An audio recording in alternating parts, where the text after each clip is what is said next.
Hey, this is Jake with the Tattoo Improvement Network. Be sure to join us for the first annual Space City Tattoo Expo, February 19th through 21st in Huntsville, Alabama. Check it out at spacecitytattooexpo.com.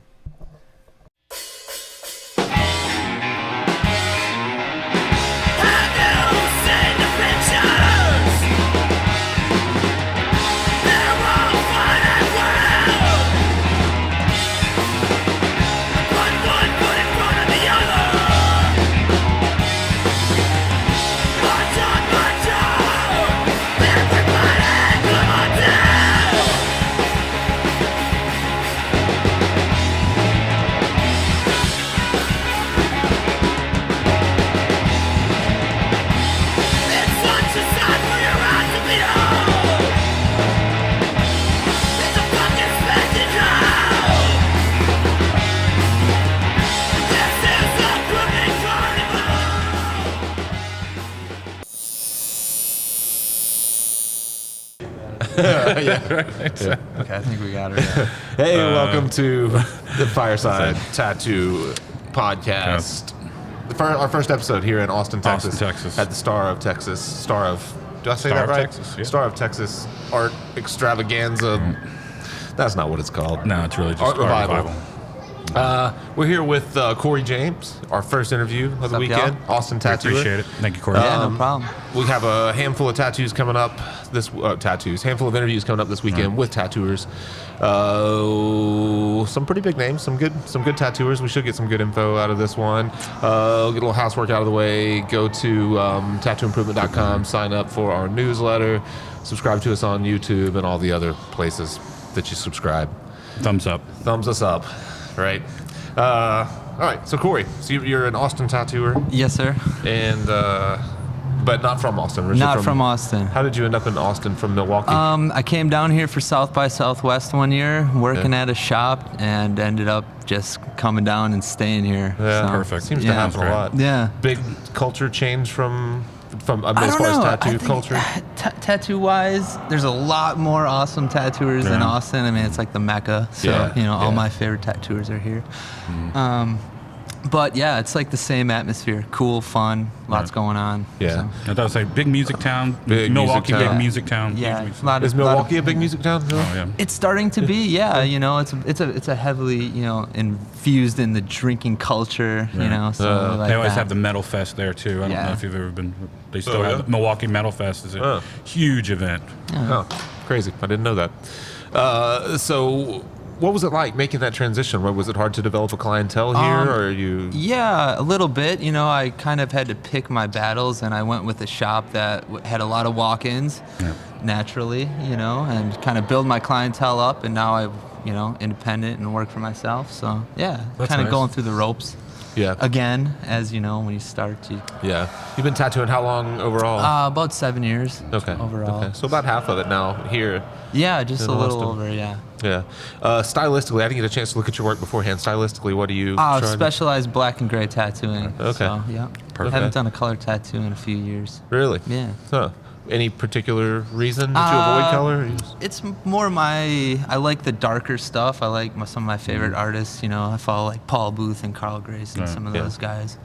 Right. It's much harder to do a lot of modeling with black and gray. You have to really, I like you that. can get a lot more out of it, though. Yeah. Yeah. Minimizing. We've always talked about minimizing your palette. Yeah, That's we about as actually- minimal as you can and get. man. another one was traveling. I was Oh, yeah, always just my inks were always blown up in my Exploding. bags, Right. and Traveling, yeah. I was just like, fuck it, dude. It was Yeah. another reason to go black and gray, and I've Yeah. loved it. I've had a lot of success doing it, and I hope to continue. Yeah, yeah. Do you think in a town like this, is it important to kind of identify yourself with a style so that people know you for something? Absolutely. Being new to the game here in Austin relatively, I think that's super important. You see it a lot, That's what I was wondering, especially at the shop that you got into. Was it something that just wasn't done a lot there? Or just Yeah, like, it was more of like a general like first timer tattoo place, popular, and then, you start to pick your favorites and go with that. Yeah, Perfect. Yeah, that's a kind of it's something I'd never considered, but I see it happening more and more. We would more and more, even with our podcasted friends. Yeah. Yeah, we podcasted with Nico Roussan, who's moved. He was a traveling tattooer and moved to Vegas, and he started doing a lot of this kind of dot work and Peppery, old kind school, kind of classic Right. stipplism stuff. And but he wasn't doing that before, and we podcasted with him. We're like, so where did that style come from? And he was like, well, I was kind of getting into it, and when I got to Vegas, I got to the shop. They were like,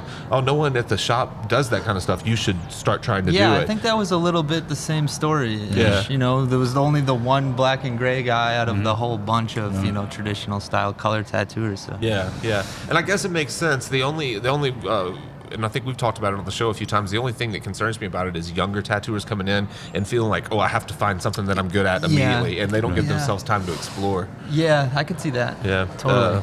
But I mean, if you've been tattooing 7 years or so, and you've probably you were working in color before. Yeah, and, absolutely. I mean, I start off traditional style, and then slowly moved into like the color, more realistic stuff. Didn't really like that as much. Wasn't getting as much success in like the long run with my tattoos. Right. And so I just kind of broke it down and went straight black. Yeah.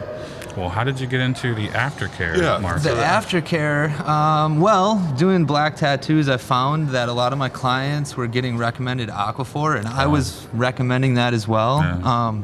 It's easy to use too much of it, and when you do that, it takes the black out of your tattoos, or it dulls it down. And doing high contrast black and gray tattoos, dulling the black is not a good thing. Right. And so how the tattoo aftercare actually came to be my company was I was tattooing my younger brother very heavily, and he's an outdoor survival specialist.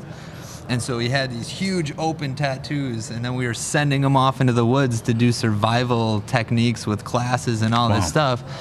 And so him and his mentors and whoever he was working with at the time came up with this formula that they could make all naturally and sustain, and it would help them heal their tattoos in adverse conditions. So we figured it would work under regular conditions. Right, like as an extreme condition. And so, Yeah. So it so going back to like petroleum-based products or typical aftercare vitamin A and D ointment or something like that, what do you see as the downside of?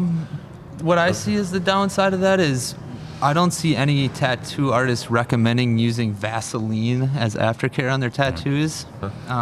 Ever. Hopefully. I think that would be like a bad thing if someone did do that. And so I don't understand why people recommend Aquaphor, because it's petroleum Petroleum-based. Petroleum-based. Right. It's about 40% petroleum. Yeah. So it has the same effect, essentially. Yeah. And what I mean, I know you don't want to get into what your ingredients and all that stuff are. Proprietary probably. formulas. Yeah, it's not really but it's- proprietary. I could talk about it. Okay. Well, what are you able to replace the petroleum base with? That We use organic beeswax and olive oil mixed together, and that creates the kind of like the carrier for the herbs that we infuse it with, so to speak. So. Okay. And so it blows my mind how that came about. So your brother was actually going out to do some outdoors excursion. Yes. And kind of like on his own. Yeah, I decided he was gonna tattooed come him up for with 3 days straight. This guy is an absolute monster, right? And he just had this huge open torso tattoo that he needed to somehow protect. yeah. And that was his solution to the problem. And we slowly started introducing it into some of my regular clients to see like, does this work or do you hate it? And everybody loved it, so we brought it to market. So, I was about to say, how was the feedback on it? But yeah, there you go. yeah, the feedback so far, and I mean, everybody's into the all natural stuff. I mean, I don't have to go into that. I don't think. Yeah, that's it. We have the same problem in Memphis. A lot of shops just like wholly say, just throw Aquaphor on it for days on end, wrap it up, don't touch it for 2 or 3 days, and just keep basically ignoring it, which I've hated. I've never understood. My why blood people curdles do it. when I hear tattoo aftercare, and it's such a stigmatic thing that I love being involved in. It's like it's exciting. Well, but so you seem passionate about it. And Yeah. So are you recommending you use this through your entire aftercare, and are you wrapping it? Are you leaving it Not open? wrapping it. We're just using it as a salve to protect and to kind of keep it flexible. Basically, you don't want to use too much of anything, obviously, but Yeah. Have you found that it? A lot of people have issues with breaking out, acne, things like that with a lot of Blocking these pores, products. Have yeah. you noticed any of that? Yeah, the breaking out is what I've seen more often than not with the Aquaphor. Yeah. Pimples and things like that coming through the tattoo, and it's hideous. It really. Yeah. What?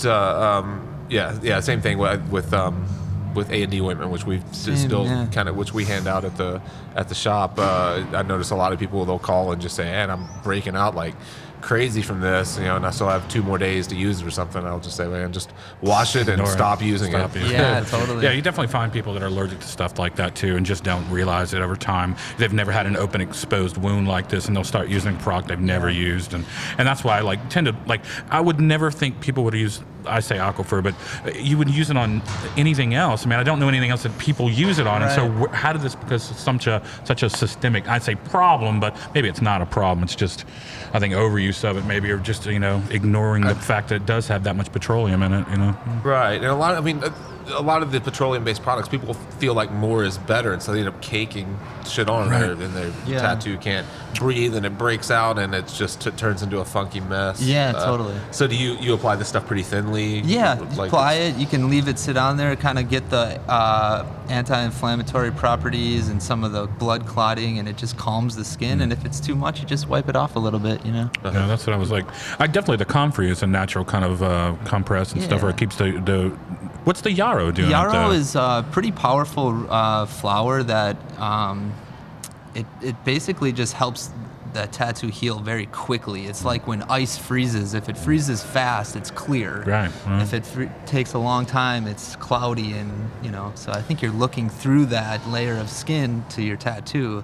If it's cloudy, it's going to look cloudy. If it's clear, you get a better result. Okay. And did he have?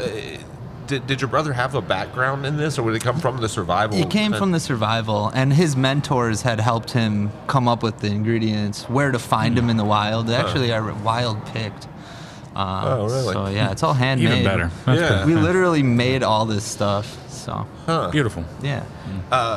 Wild. So I mean, just because the entrepreneur in me is just curious.